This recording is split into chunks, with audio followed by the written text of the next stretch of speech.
Hi, my name's Steve Gaskell. I'm a high performance business and executive coach. I work with businesses and help them with productivity, profitability. And today, I wanted just to share some insights, if I may, with regards to what I've learned about money over the decade, over the 12 years that I've been helping businesses with productivity, with improving their profitability. And I'm going to also share how you can really start to get some mastery and understanding and drive and commitment forward in really understanding how money moves through your business and how actually you can start to really generate some more of it. And there is a reality here that we each of us have a challenge when it comes to money mindset. The best book out there to relate to that one is by T. Harv Eker in terms of the secrets to the millionaire mindset. And he talks about the money blueprint. Now, when he talks about it, there's the context of having a poor money blueprint or a wealthy one. Now, when I started my practice 12 years ago, having left the military, I most certainly had a poor money mindset. Absolutely. You know, when I grew up, I was programmed with phrases and terminology like, don't spend it all at once. That's too expensive. What do you think money grows on the tree? And I'm sure that some of you will reflect with that and kind of like, yeah, that was kind of like the same type of upbringing I've had. And what it creates is a scarcity mindset associated with money.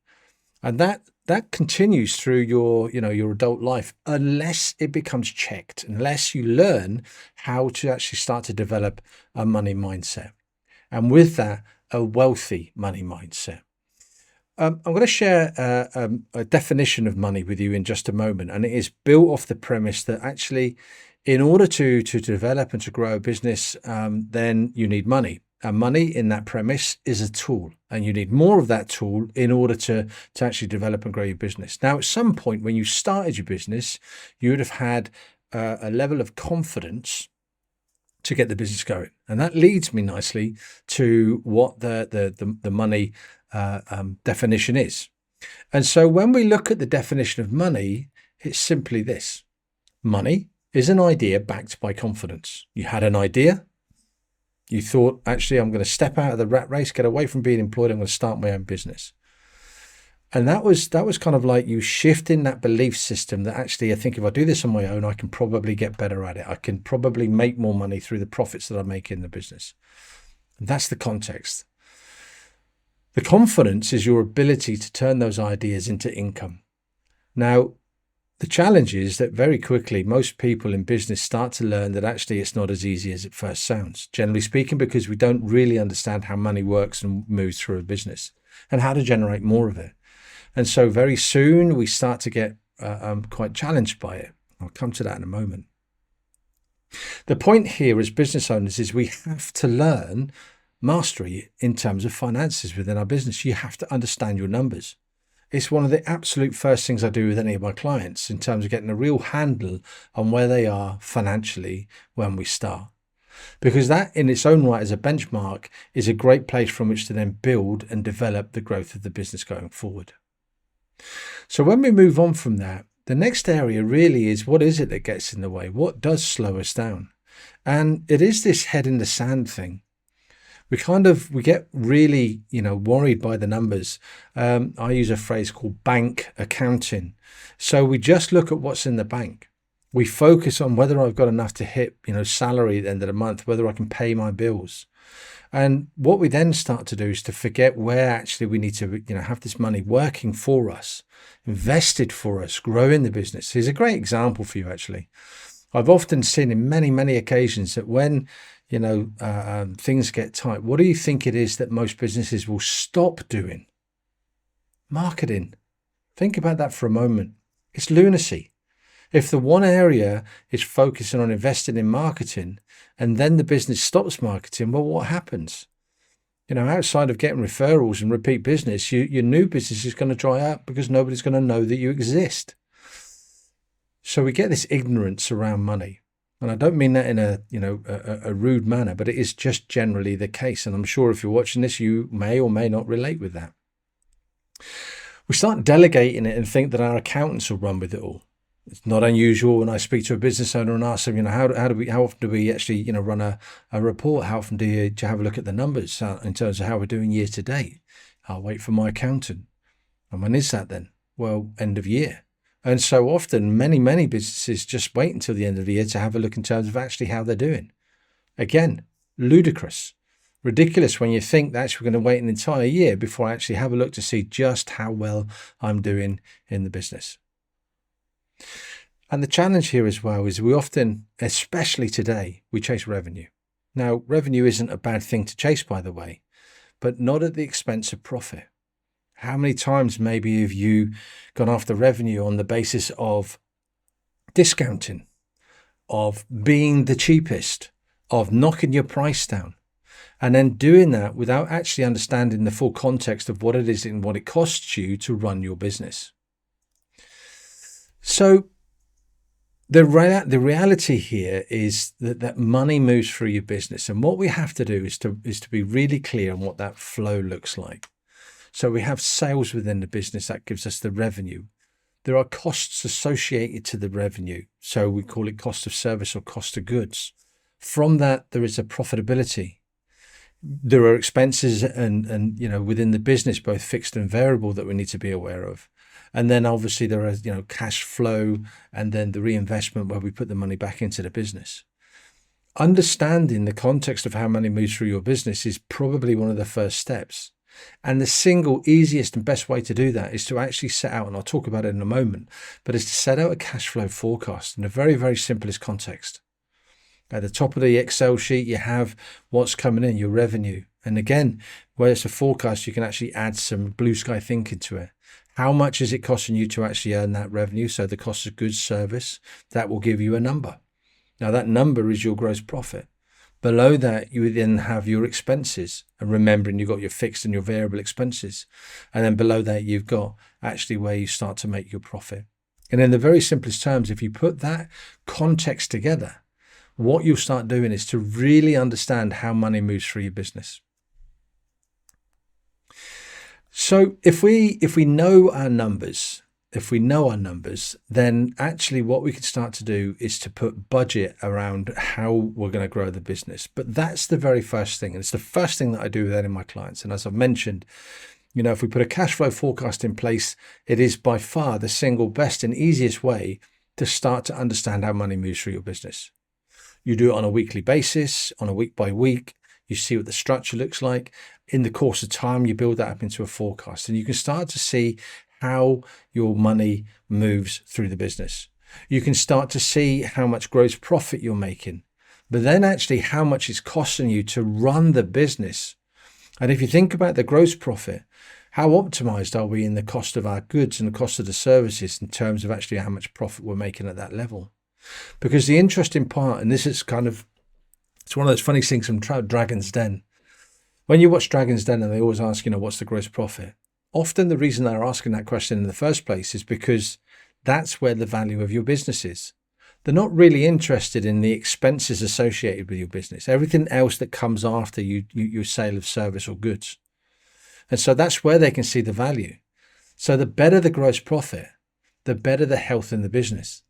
The irony at that point is really most business owners from that point are spending their own money. They're actually starting to put in expenses into the business that are probably unnecessary or they've forgotten about. I mean, just go and have a look. Here's a top tip for you. Go and have a look at your P&L and have a look at the liabilities in the business and just check at every line entry, is it adding value? And if it's not adding value, why is it there? Because all it's doing is eating your profit away. So I spoke a little about forecasting a short while back, and forecasting is absolutely key to the development and growth of your business. Understanding and influencing where it is you're heading. So when we start to do the forecasting, if you now imagine that you've got a cash flow forecast, you've got an Excel sheet in place, you can then start to put budget on a monthly basis or indeed a weekly basis as to what it is that you need to be making in the business. And one of the key numbers here that you have to understand is what is your break even. So if you weren't to do any business at all and your business was still open over that period of time, how much does it cost you? And that really does start to sum up the expenses. And it's that point that you're kind of like, okay, if that's how much it's costing me, how much of my services and my goods do I need to sell in order to start making the profit to develop and grow my business? And so at that point, when you know what your break even is, you can then start to put budget for profit. So you can start to develop a plan of action of how you're going to get to where you need to get to. You can see what you need to invest in marketing to bring sales into the business. You can start to measure what your conversion rate is like so that you can see how effective your marketing is in terms of actually bringing business in. You can have a look at repeat business and start to make some assumptions of what a repeat business looks like in terms of the months and weeks ahead. Now, if this sounds quite complex and challenging, in the very, very first instance, I would just say just get started on a month. Do 30 days, build it up to 60 days, then do 90 days. The other thing you can do with this as well is you can then start to really focus on what happens if. Now, there's no getting away from that today because we all know that there is a bad, and worst case scenario out there. All of you, I suspect, experienced COVID. That might have been whilst you were in business. It may have been pre. But the fact of the matter is that the businesses that got through that had some idea of what crisis planning needed to look like. So a cash flow forecast, you can actually engineer challenges ahead and then turn around to yourself and say, okay, how am I going to deal with that? What is the process? What's the scenario planning around it? Leading on from that, the other thing that it actually does for you, which is incredibly powerful, is it allows you to start to make fact-based decisions or assumptions, but ones that aren't just blue sky thinking. There's some logic behind them. You've done the numbers, you've worked it out. There's work that you need to do. One thing doesn't just lead to another. We're not just plucking a number out and hoping that that's what's going to be the winning case. You're actually in a position where you can start to lead smarter. You can start to develop budget. You can start to challenge your salespeople. You can start to challenge your marketing department or your agency that you're working with. If you think about it, go back to the definition of money as an idea backed by confidence. What have been the last 5 decisions, and what were the responsive points of that in terms of what was it that drove the decision? Was there at any point a financial aspect to that decision that got in the way, that slowed you down, that maybe challenged you to think differently? And if there was, what if you had a forecast? What if you were able to put scenario plan in place? Do you think the decisions that you were able to make would be more comprehensive, more challenging, stretch you? But here's the thing. The decisions you make are that idea. They are the ideas that you're then taking with that confidence of understanding your numbers and then putting it into play in the business. Not just working on a guess basis in terms of where you think you are and what you think you're going to be doing. The point here is when you start to really understand how money moves through your business, without shadow of a doubt and unequivocation, profit is the decision. You can decide where and how you go about bringing that revenue into the business and how you then protect the profits, but only when you really understand how your numbers work in the business and how you can properly control that. If you're a business on your own or a small team, then take this as a tip with your P&L sheet. Every month, get your P&L sheet and review it. Right now, today, go and get the last 3 months of it. And then do some, summing up. So have a look at the profitability that you brought into the business. In each line entry, add it up and think, okay, how do we do that? What did that look like as an average? How can I do more of that? Where are the opportunities to develop and grow that going forward? Then look at your liabilities on where you're spending your profit. And then make sure that every single liability in the business is adding value to the business. There is a requirement behind it, whether that is a salary or wage that may be not a cost of service or cost of goods, whether it is in something that you're invested in, whether that might be tool, machinery, assets, computers, it could be software. There's a whole host of things. Now, if you've got a bigger team, for every line entry in your P&L becomes somebody's responsibility. And they're the ones then have got to take ownership of what that looks like and what the responsibility is to either improve or decrease. And actually, when you start to do that, think about it in the context of what you're doing, you will start to actually increase the profitability of the business. So here's another phrase that I'm sure you're familiar with. Cash flow is king, clarity is queen. Having a real understanding and knowing how the money moves through your business is kind of the absolute key to success. So right now, what numbers are you tracking in the business on a weekly basis? What metrics are you measuring? I'll share 5 of you right now that will make a massive difference. Immediately you start measuring them. The first one is in lead generation.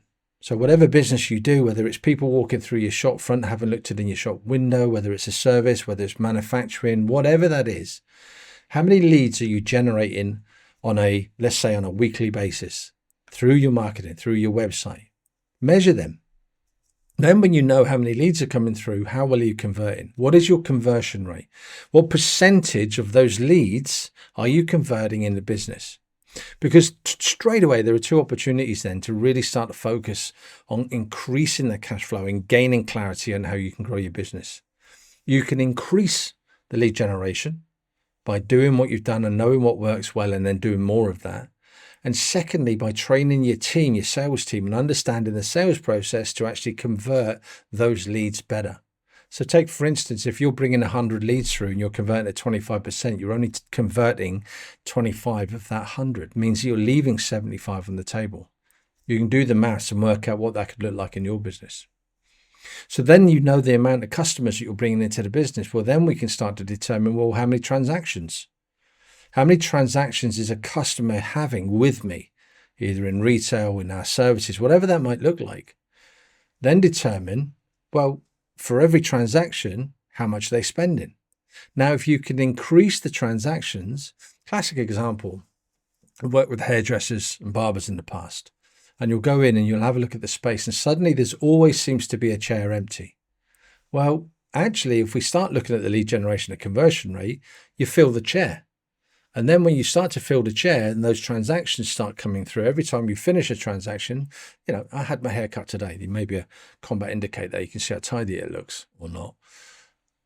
But I booked in for my next hair appointment, my next haircut with the barber. Now, he could have turned around and I said, well, how long? 6 weeks. What if he'd had said to me 5 weeks or 4 weeks? So I'd have come back in 4 weeks and I would have done that. But what if he does that with every client? And think about the number of transactions that now increases per client over an annual basis.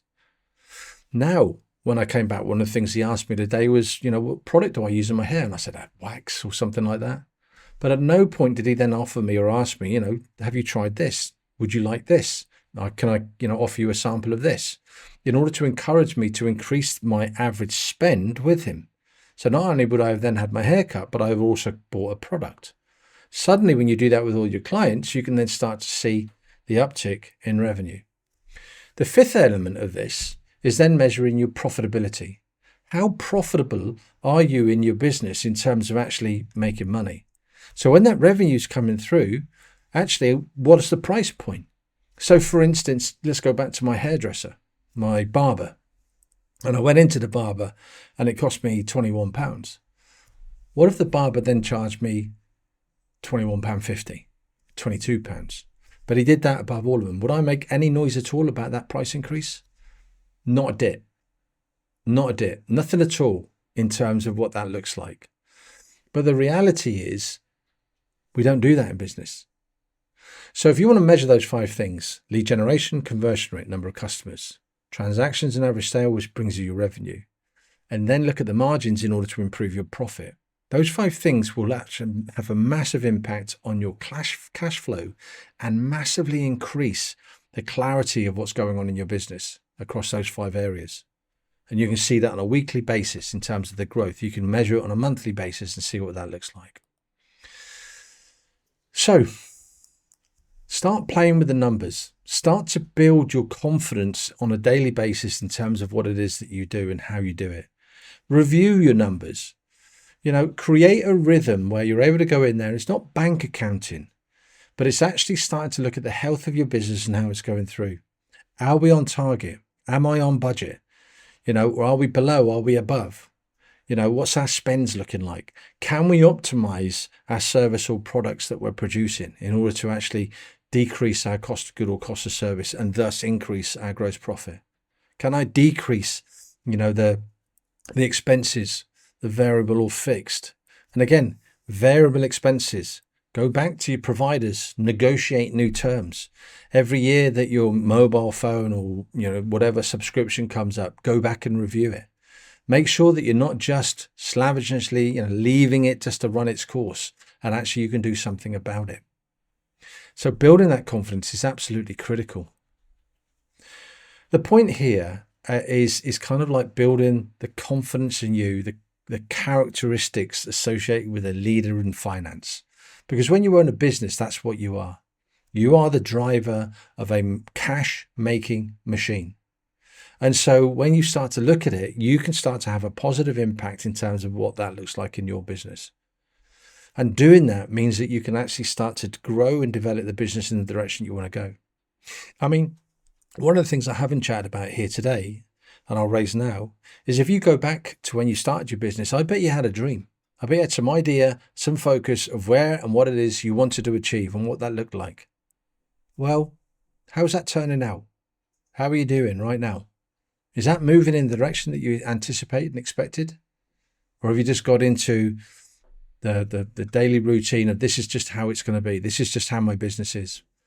Because when you start to take interest in it, when you start to focus on it, then you can start to shift the dial in the direction that you want to go. And that's really critical. Confidence is capital. Stop waiting for more cash to come in and start building more conviction in terms of actually how you go about and move your business in the right direction. Remember what I said at the beginning, money is an idea backed by confidence. Get more of that confidence, you're going to get more of that conviction in terms of actually going out and then making the right decisions in terms of where you want to get to and how you want to get there.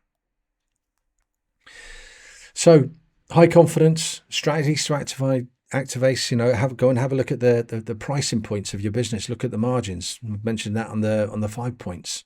On the 5 ways we call them: leads, conversion rate, transactions, average sale, margins. Look at where you can cut costs. You can get rid of things that are costing you unnecessarily in the business, that the P&L, the liabilities, what can be cut away. And if you're not going to do that yourself, then go give your accountant the 10% challenge. Ask your accountant to have a look at your P&L, have a look at your accounts, and I want 10% increase in revenue, but I want to decrease 10% in our expenses. What suggestions can you have? Most accountants will be delighted to give you an idea on that one. Set up your weekly cash flow reminders so that you know what it is on a weekly basis, what's in the diary, what needs to be managed, what needs to be focused on, so it's not being left to chance. Have a real focus with regards to your price point. Don't be fearful of putting the prices up and because you're going to lose clients. The likelihood is you won't. There is a basis on making sure that you're giving great customer service, but I'm fairly certain that if you're giving great customer service, then you'll do well and you'll be okay. And go learn. If you want some books, to go and have a look at Mike Mivalovich, Profit First. Really interesting book. Robert Kiyosaki has written 2 books in terms of Cash Flow Quadrant and Rich Dad Poor Dad. Very famous books and fantastic. You've got Rob Moore. He's written a couple of great books. You've got Tony Robbins. He's got a fantastic book out there. If you want to understand money in its fullest context, go read The Psychology of Money. The point is, go and educate yourself on money. The one critical aspect of any business is understanding how money moves through it. And if you don't understand how money moves through it, you're leaving yourself and things to chance. And we know what happens then.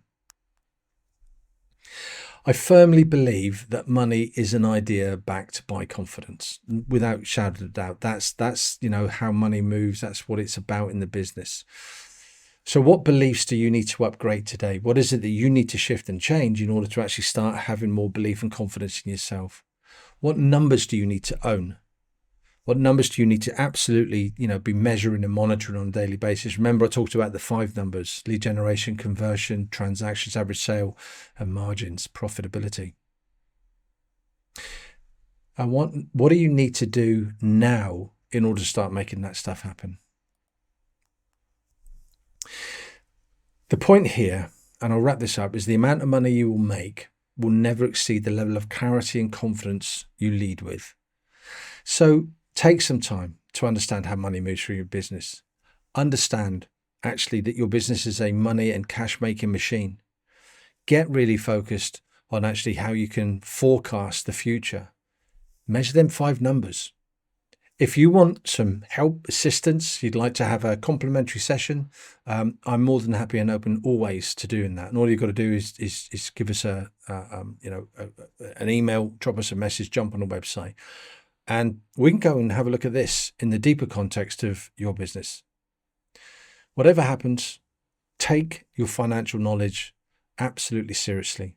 And remember, the definition of money is an idea backed by confidence. Thank you.